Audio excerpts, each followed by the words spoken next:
Analis politik Adi Prayitno menyebutkan menurut beberapa lembaga survei PSI sulit lolos ke parlemen meskipun ada tambahan suara dari margin of error. Namun jika ternyata PSI berhasil lolos ke parlemen harus ada audit investigatif kepada KPU dan lembaga survei yang melakukan quick count.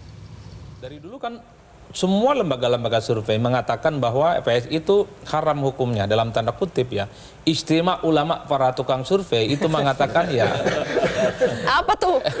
Jadi kesepakatan survei baik quick count ataupun survei, PSI itu agak sulit sebenarnya untuk lolos ke parlemen. Even misalnya ada tambahan suara dari margin of error, PSI belum sampai 4%. Jadi Pas ketika ini dengan cuitan Burhan sekalian kita tampilkan ya, karena menurut margin of error pun kata Burhan itu kalau ditambahkan itu tidak mencapai 4% juga. Jadi mission impossible sebenarnya PSI untuk lolos Senayan secara teori. Betul, Mas itu yang kemudian membuat ramai. Tapi begini Zilvia, bahwa kalau kita membaca PSI hari ini itu 3, sekian persen, bagi saya masih rasional. Rasional dalam arti kan hasil exit poll ataupun quick count PSI itu kan di kisaran angka sekitar 2,8%, ditambah margin of error 1%, PSI potensial 38%.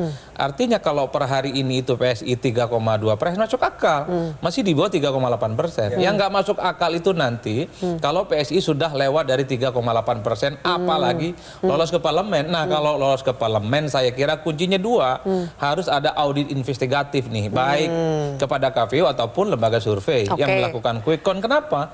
Survei-survei ini kan kalau soal quick count sangat kredibel, memprediksi siapa yang menang presiden satu putaran, kredibel juga memprediksi siapa yang menang pileg, runner up dan juara 3. Masa giliran PSI salah sih gitu loh. Makanya layak untuk di audit investigasi. Nah yang ketiga, temannya Bung Ciko mengatakan hasil ngobrol dengan presiden ada 3 hal katanya itu. Pertama, nomor 2 ini menang satu putaran, yang kedua itu PDIP suaranya berkurang, dan dua-duanya terkonfirmasi.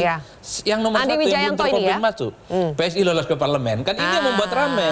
Ini yang membuat ramai. Jadi ilmu suudzon rakyat itu muncul bang di mana-mana bang. Oleh karena itu bagi saya sebenarnya kalau dibilang dalam politik itu kebultutan, bagi saya nggak ada yang Jelajahi cara baru mendapatkan informasi. Download Metro TV Extend sekarang.